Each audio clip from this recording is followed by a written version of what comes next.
अस्सलाम वालेकुम। उम्मीद आप सब खैरियत से होंगे।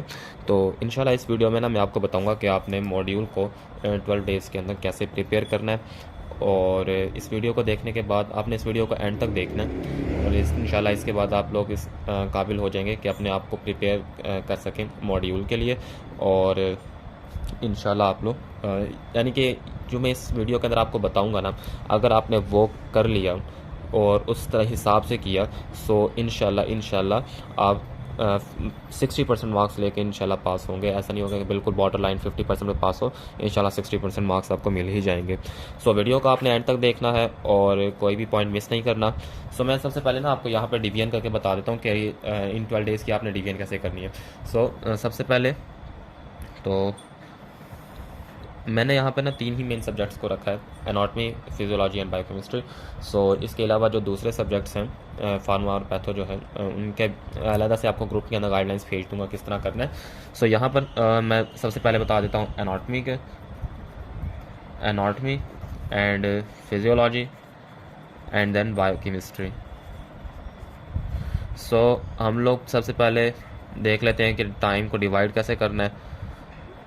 सो हमारे पास 12 डेज़ है ना, हम लोग 12 को 3 पे डिवाइड कर देते हैं। सो हमारे पास 4 दिन बचेंगे, यानी कि एनाटॉमी को भी आपने 4 डेज़ देने हैं, फिजियोलॉजी को भी आपने 4 डेज़ देने हैं एंड इसके अलावा बायोकेमिस्ट्री को भी आपने 4 डेज़ देने हैं। ठीक है, अब हम सबसे पहले ना इसके अंदर मैं आपको एनाटॉमी का बताऊंगा कि आपने एनाटॉमी के 4 दिनों में, यानी जो दिन आप एनाटॉमी को दे रहे हैं उसमें आपने क्या करना है। आप इसे कंसेक्यूटिव डेज भी दे सकते हैं, यानी एक दिन एनाटॉमी को दे दें, फिर एक दिन फिजियो को, फिर एक दिन बायोकेमिस्ट्री को, फिर उसके बाद अगला दिन दोबारा एनाटॉमी को दे दें, फिर फिजियोलॉजी को, फिर बायोकेमिस्ट्री को। लेकिन अगर आप एक साथ देंगे, 4 दिन एनाटॉमी को दे दें, 4 दिन फिजियो और 4 दिन बायोकेमिस्ट्री, तो इंशाल्लाह ये ज़्यादा बेहतर रहेगा बनस्पत से कि आप एक दिन एनाटॉमी को दें फिर दोबारा से रिवाइंड करके एनाटॉमी की तरफ आएँ। सो हम लोग पहले एनाटॉमी को डिस्कस कर लेते हैं।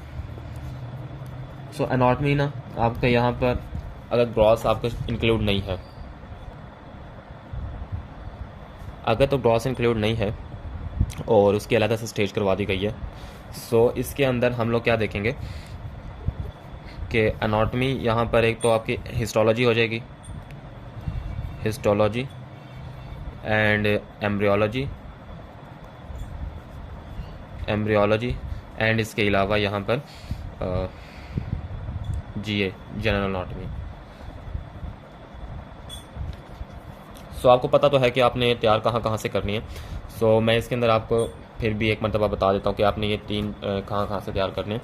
और इसमें ना आप डेज़ की डिवीजन इस तरह कर सकते हैं कि जो एम्ब्रियोलॉजी है उसका बनिस्बत बाकी 2 के थोड़ा ज़्यादा सिलेबस है, बिकॉज के 2nd से 8th वीक ऑफ डेवलपमेंट तक आपका सिलेबस आ गया है। सो इसको आपने 2.5 डेज़ दे दें या नियर अबाउट, हाँ 2.5 काफ़ी रहेंगे। उसके बाद जनरल एनाटॉमी को आप अगर आप एक दिन देते हैं और हिस्टोलॉजी को भी आप एक दिन देते हैं, अब ये तकरीबन 4.5 दिन बन जाते हैं। सो फिर हमें यहाँ पर जो एम्ब्रियोलॉजी है उसको कट कर देना पड़ेगा, उसका जो आधा दिन हम फालतू ले रहे हैं। फिर हम देखेंगे कि अगर हमारा काम कंप्लीट नहीं होता तो फिर हम उसको मज़ीद एक्सटेंड कर देंगे टाइम को। सो इसके अंदर क्या है, लेकिन इंशाल्लाह कंप्लीट हो जाएगा।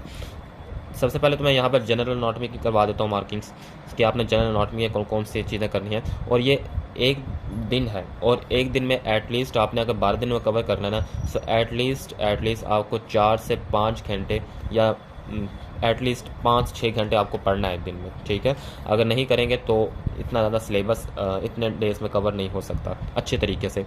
सो आपने एटलीस्ट 5 से 6 घंटे, आप सुबह के टाइम 2 घंटे दे दें, दोपहर में 2 घंटे दे दें और शाम को 2 घंटे दे दें। सो 6 घंटों में इंशाल्लाह आपके एक दिन, यानी कि एक दिन की तैयारी कंप्लीट हो जाएगी। सो यहाँ पर हम लोग पहले जनरल एनाटॉमी को डिस्कस करते हैं। सो जनरल एनाटॉमी में ना सबसे पहले तो यहाँ पर मैं आपको जो टॉपिक्स इम्पोर्टेंट हैं और जो आपने लाजमन करने हैं उनका बताता जा रहा हूँ। सो यहाँ पर क्लासिफिकेशन ऑफ बोन्स आनी चाहिए आपको, एक तो डेवलपमेंटल क्लासिफिकेशन है एंड इसके अलावा रीजनल क्लासिफिकेशन है।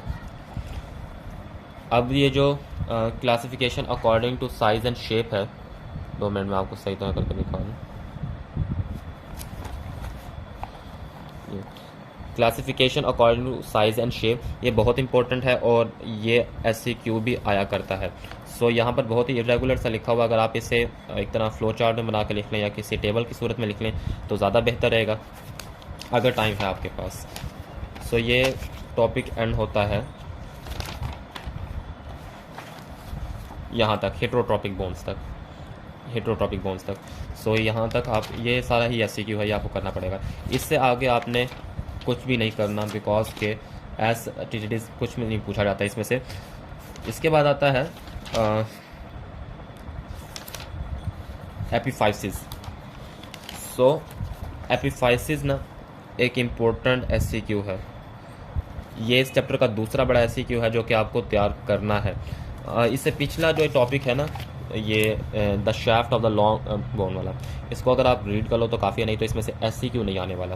ठीक है, SCQ अगर आएगा तो वो एपिफाइसिस में से ही आएगा। सो आपने एपिफाइसिस को अच्छी तरह से तैयार कर लेना है और इसकी जितनी भी टाइप्स दी गई हैं। इसके बाद डेवलपमेंट ऑफ बोन्स, इंट्रामेम्ब्रेनस ऑस्टियोजेनेसिस, इनके मैकेनिज्म्स आपको आने चाहिए। इंट्रामेम्ब्रेनस ऑस्टियोजेनेसिस एंड एंडोकॉन्ड्रल ऑस्टियोजेनेसिस, इनके मैकेनिज्म्स आने चाहिए। ठीक है, और इसमें से कुछ नहीं करना। रूल्स ऑफ ऑसिफिकेशन, ये बहुत इंपॉर्टेंट SCQ है, इस चैप्टर का तीसरा बड़ा SCQ, रूल्स ऑफ ऑसिफिकेशन, और ये यहाँ पे आके एंड होता है। और ये MCQ बहुत ही कॉमन है कि कौन सी जो बोन है वो इस रूल ऑफ ऑसिफिकेशन को वायलेट करती है। इसके बाद हम बात करते हैं blood vessels of the long bone. So blood vessels of the long bone, ये इस चैप्टर का फोर्थ इंपॉर्टेंट SCQ है, ये आपको आना चाहिए। इसके बाद हम लोग आगे चलें तो venous drainage of long bones नहीं करनी, एंड इसके अलावा टाइप्स ऑफ कार्टिलेज यहाँ से कर लें, नहीं तो हिस्टोलॉजी में बहुत ही अच्छे तरीके से दिया गया होगा, वहाँ से भी कर सकते हैं। तो मैंने तो यहाँ से नहीं किया, तो मैं भी आपको ये कहूँगा कि आप यहाँ से ना करो। यानी कि इस चैप्टर में टोटल 4 SCQs थे जो कि मेन थे, जो कि इम्पोर्टेंट थे। इसके बाद हम बात करते हैं मसल्स की। सो मसल्स के अंदर स्टार्टिंग में तो ऐसा कुछ भी इम्पोर्टेंट नहीं है। स्केलेटल मसल्स, ये तमाम बातें ना आपने पहले से पढ़ी हुई हैं और ये आपको SCQs में आता भी नहीं है, यानी आपसे नहीं पूछा जाता। हाँ, ये red and white and intermediate muscle fibres, red white and intermediate muscle fibres, इनका डिफरेंस पूछा जाता है। सो इनका डिफरेंस आपको आना चाहिए।